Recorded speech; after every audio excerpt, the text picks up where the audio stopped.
All right, all right, all right. This is the best football show. I am Brian Baldinger. I'm here nearly every single day.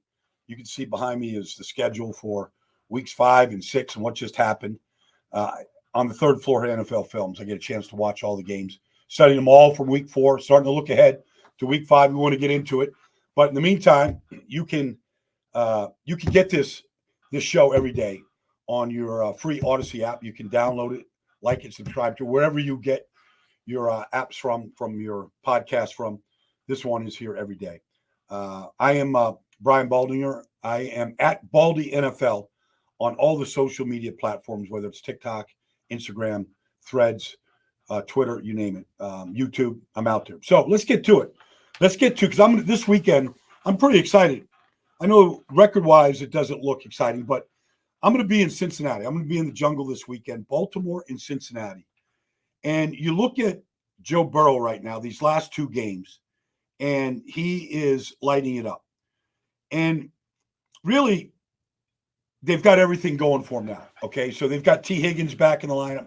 Jamar looks like he's gotten over, all of his, frustrations about contract and everything because he's balling out. They've got, a young player in Andrea Iosivas, who a kid out of Princeton that, just keeps catching big passes. They got the 2-back system right now with Zach Moss and Chase Brown. And they got a rookie right tackle, in Mims right now, who played really well in his first start against Carolina last week. And it's all there. A pretty good offensive line. All right. We'll see how Mims holds up, against Baltimore, Kyle Van Noy and, Owe and some of their pass rushers. But I feel like Cincinnati right now offensively feels like they could put up 30. They've been doing that now 2 weeks in a row. The offense is clicking. Probably shouldn't beat Washington the week before, but defensively, they're not very good. They're just not. They're not very big inside. They get pushed around. They got one real legitimate pass rusher in Trey Hendrickson. They've got, and look, Cam Taylor-Britt's a good corner. Dax Hill is a good player. Like, they got good players, but they're not getting pressure up front, and teams are running the ball against them. And so here comes the Baltimore Ravens. And, you watch what they've done now the last 2 weeks, and they're just bludgeoning people. They bludgeoned the Bills. They bludgeoned the Cowboys. And so I guess really what you want to try to do if you're Cincinnati defensively right now is you can't give up an 87-yard run to start the game the way Buffalo did last week. The play is a basic wham play.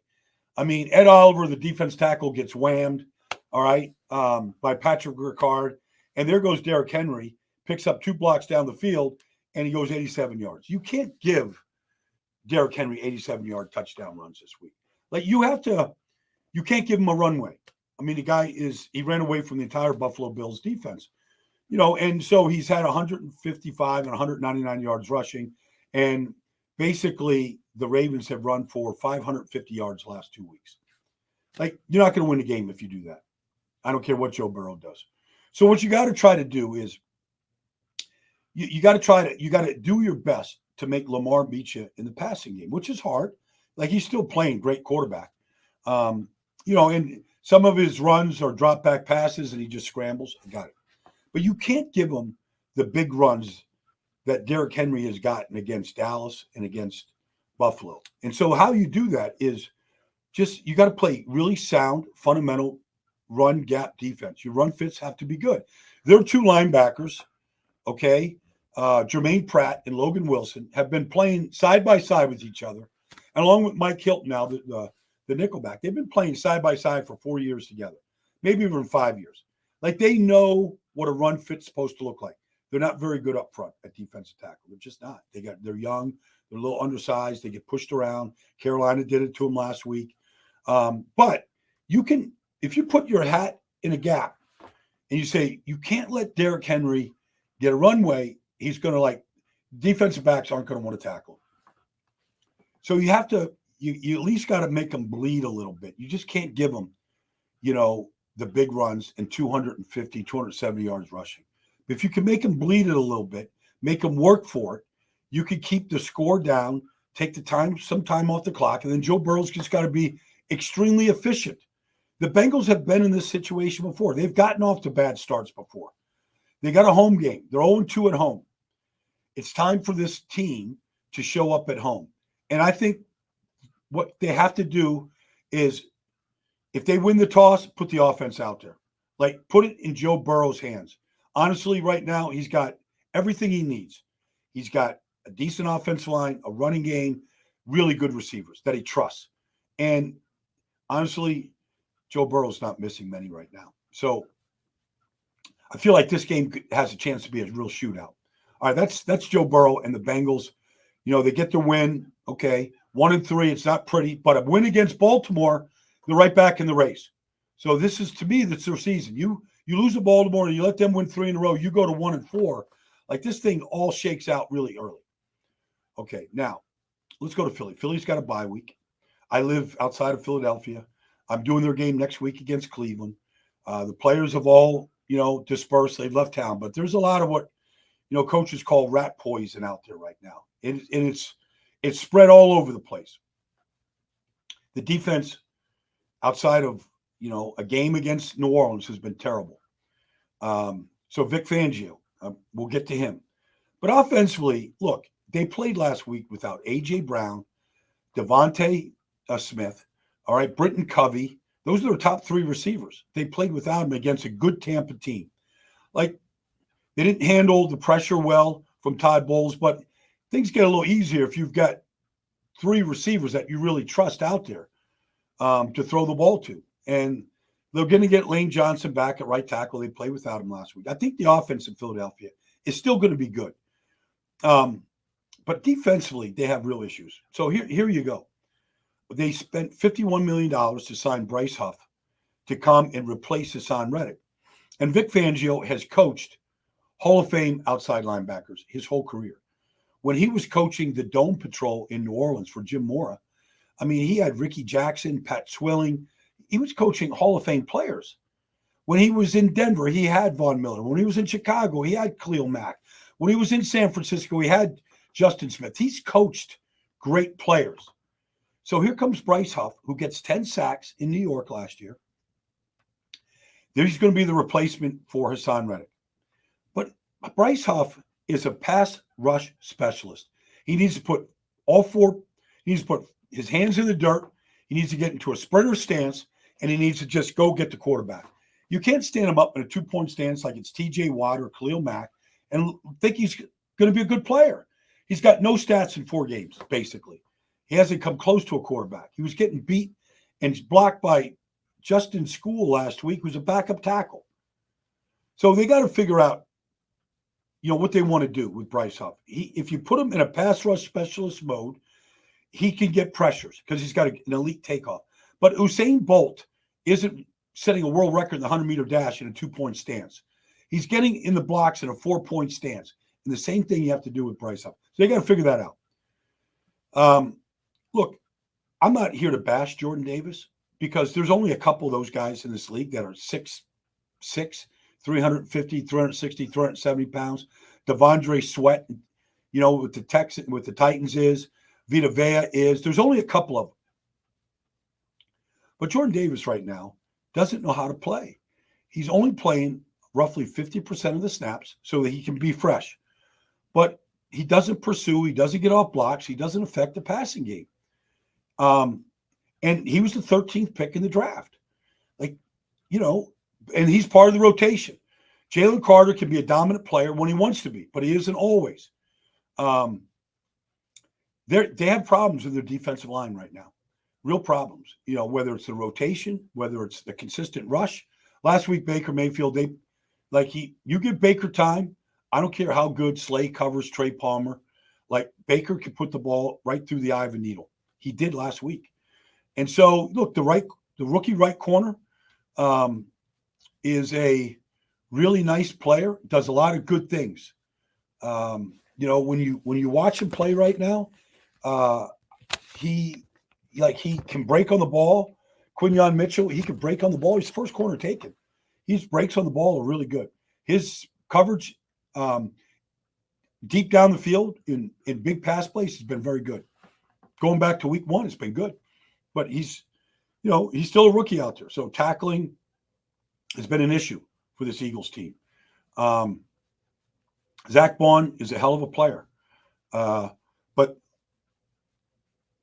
I just don't think the run fits are consistent. But my biggest concern for this Eagles defense is their pass rush and the play of the defensive line. Specifically, like Josh Sweat's a good player. Brandon Graham is probably still the best pass rusher in his 15th year. They're just not getting great play up front. And if they want to win this division, if they want to, slow down Washington, then they've got to come back and they've got to play harder, and they've got to figure some things out with Bryce Huff, because you can't just pay him to go away. Like Vic Fangio's got to figure out a way to make this work. All right, so that's the Eagles. Let's get to the Dolphins right now. They're on the fourth quarter. Like they've played four quarterbacks. We saw Tyler Huntley on Monday night. It was ugly. They can't score. They finally scored a touchdown, the first in 3 games at the very end of the game. But they struggle in every area. They throw a lateral to Tyreek Hill in the opening drive of the game. Nobody even knows it's a fumble when he drops it. Like nobody goes after the ball. Like, they're fundamentally, they're just not very sound. The pre-snap penalties are terrible. I don't know that Tyler Huntley, he's going to start again this week. I don't know that he's a good fit for this offense. They can't get the ball down the field to Tyreek, or to Jalen Waddle, and that's what this thing is built upon. You can have all the speed you want at running back, and they have plenty. And Devon Achane and Jalen Wright, they have plenty of speed. They couldn't block Tennessee. They couldn't block Devondre Sweat or Harold Landry. They couldn't block the second level of Tennessee's linebacking core last week. Like they weren't good. It's all kind of smoke and mirrors a little bit when Tua's out there and you got all this play action and run fakes and motions and shifts, and you get people kind of freezing. All of a sudden you get a quarterback in there that can't do the things that Tua can't see the field the way Tua does, go through progressions. And it's not fair to Tyler. I played with a quarterback off the street. It's hard. It's really hard. Come in there, expect him to learn a very intricate offense. And, the touch on the deep ball, going back to Troy Aikman, the last thing that happened for any quarterback in a passing game is the deep ball. Because you can't practice Tyreek Hill going, 22 miles an hour in practice. They're not going to run like that in practice. They will in a game, but it's hard to get simulate the deep ball in practice. So sometimes the last thing to come for an offense is the deep ball. And you're asking Tyler Huntley to do this. Like, he's a good athlete and he's a tough kid, but I don't know. Is it too early for a funeral? In Miami, I saw Jalen Phillips go down last week and it hurt me. That kid worked so hard to get back. I don't know how bad his injury is. I'm not following it right now, but I saw him pounding the grass after the injury, knowing I think it might be bad. Last thing I want to finish with here today is the Denver Broncos have won 2 in a row. It's really remarkable. They went to Tampa and beat a good Tampa team, undefeated Tampa team. And then they went to Greenbrier, West Virginia, went to a golf resort that Sean Payton used to take his Saints to in the summer to practice. They went there, and then they came to New York in a rainstorm, and they kept the Jets out of the end zone. And I know Vance Joseph and the defense is the talk of this league, and it should be. And really, they play the Raiders at home this week. They've lost 8 straight to the Raiders. But the guy that has me super excited is the new right tackle, Alex Palczewski. Like, this Palcho is he's the American dream. This kid is born in Poland. Okay, his parents immigrated. They didn't get married there. They immigrated when they were young, when they were 20 years old to the United States. His father worked construction. His mother became a nurse. They met. They get married. They have Alex. They have a sister. Like, this kid didn't learn how to speak English till he was 7 years old. They spoke Polish in South Side of Chicago his whole life until he went to school. He wrestled. He was on a water polo team. He never played football till he went to Illinois. He played 64 games in Illinois, though. And now he makes the team last year, and he gets hurt. They put him on injured reserve. They lose the right tackle. For a while, he was out for a month. He starts against Tampa, plays great. Last week against the Jets, he played every snap. And he was really good. Palcho. Like, this kid is starting at right tackle in this league. He has to pinch himself. He can't believe it. But you know what? He was a former wrestler. All wrestlers, to me, anybody that wants to be a great football player, I don't care what position. You want to be Ray Lewis? Wrestle. You know, you want to be Peyton Wilson or Zach Frazier in Pittsburgh? Go wrestle. Like, I go through the list of guys that were great. Tony Siragusa, state champion wrestler. Ron Heller, state champion wrestler in New York. Like, this kid's a wrestler. And when he plays like a wrestler. He gets his hands on people. He doesn't let them go. Like, he didn't have any penalties last week. He was really good. And the offensive line in the second half outplayed the Jets. In the run game, protection game, they threw a touchdown pass. Just hats off to Alex Palczewski. I wish him the best of luck against the Raiders. I don't know if Max Crosby's going. Not going this week. I have a feeling that he needs another week on that ankle. But regardless, like this, they got a chance to end this streak against the Raiders of 8 straight losses and stack their 3rd straight win. And is it too early to look ahead for Denver? The way that defense is playing, I mean, they can keep the score down against anybody.